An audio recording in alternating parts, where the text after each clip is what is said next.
Vasco, can you tell us about the work and the programs of the Amazon Conservation Team? Most definitely. The Amazon Conservation Team was founded in 1995 by Mark Plotkin and Liliana Madrigal to work directly with indigenous peoples and to be a direct partner looking at what it is that they most needed and how to help them achieve what they needed most. And as such, ACT has worked in Suriname, Colombia and Brazil to help indigenous peoples map, manage and protect their lands. Not by doing it for them, but working with them so that they can have the instruments and the tools and the knowledge to do that themselves. And why would they need that? They already have their traditional knowledge. For millennia they've been living and depending on their lands. But with the arrival of the outside world, with roads, with having their lands demarcated and reduced, they need help in mapping and managing those lands, and specifically also to protect them. As Chief Almir, who we work with in Hondonia, has spent his life trying to find ways to avoid illegal logging in his territory and to maintain the forest that they still have left. And at the same time, they also need help strengthening their culture and finding ways so that oral traditions can be passed on to newer generations. What specific successes has ACT accomplished over the years? Well, ACT has helped about 20 indigenous tribes map over 40 million acres of rainforest throughout the Amazon. And in that case, for example, just in one case, we helped an indigenous tribe map over 2,000 names that never before appeared on a map. And why is an indigenous name important? It's important because there's an entire story behind and a history behind why that place has that name, and also because it shows people that they have a real use for that area. Everything to them in terms of their culture, their history, how they use them, and that's why it's so important that those forests are maintained. So how does GPS mapping help the tribes that you work with? What do they use the maps for? Indigenous peoples make these maps. They are the ones who make them, and they make them for themselves.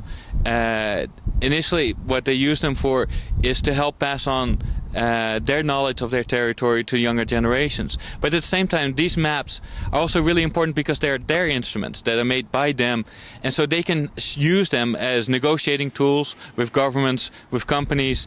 They are political documents which very clearly state that they live in those lands, that their ancestors live in those lands. And anytime you do any type of project, you have to know what's going on there. Anytime you do any type of work, you have to start out with mapping what's there.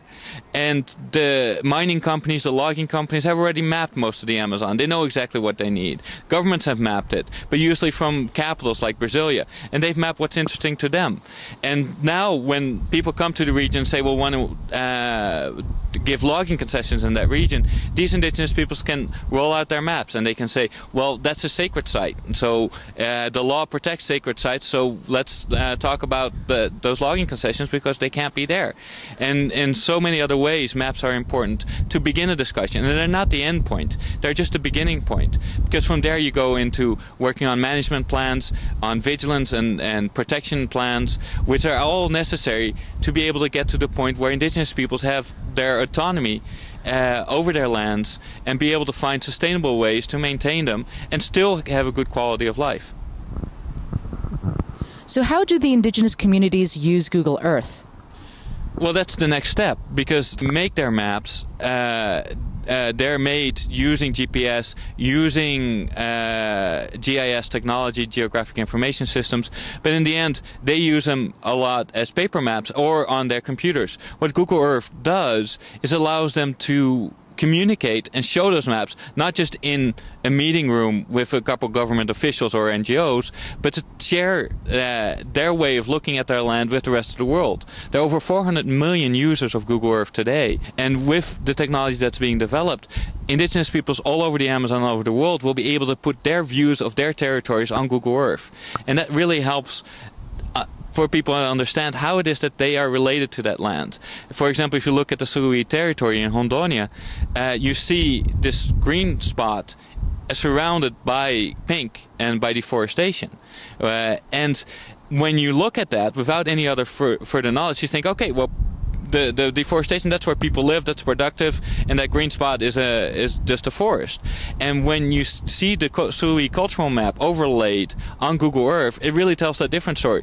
The areas surrounding their land, which have been deforested, are completely abandoned and non-productive. Well, you see this tremendous richness that the forest represents them, culturally, but also economically. And so in a visual way, you're able to explain that, the fact that these forests are very productive, that there are many people who depend on them. And so Google Earth is the perfect medium visually to explain what it is that Chief O'Meara and others have tried to have gone out to explain to people in conferences like this in Bioneers.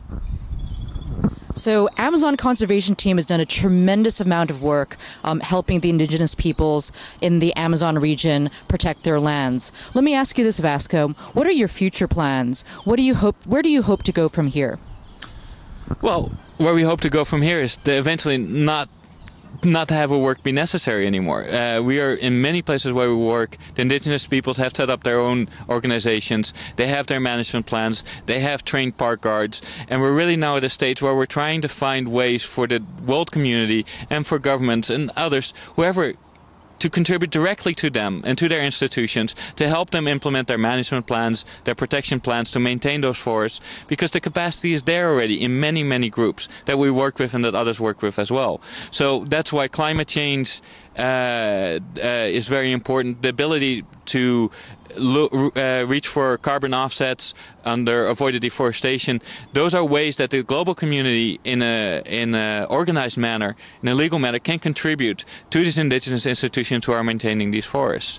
And we're really at that stage in many, many places. Obviously, there's still a lot of work to be done. There are many, many groups who haven't had the benefit to have partners working with them. But what we have been doing is also publicizing our methodology so that others can do it. So we're here at Bioneers, we're launching our mapping manual, our methodology for how you do cultural maps with indigenous people, so that anybody who works with indigenous peoples or indigenous peoples themselves can make these maps. At the same time, we've also launched the Park Guard Manual, which is together with the International Park Guard Federation, which shows people how they can train local people, indigenous peoples, to be park guards and to become professionals in protection.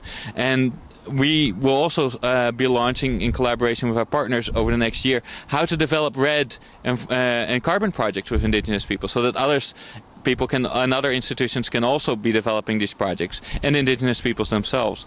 So we're really looking to have this work be spread out throughout the Amazon and throughout the world, and we have partnerships to make that happen. And again, we really hope that eventually our work will not be necessary, because indigenous peoples themselves will be able to do it.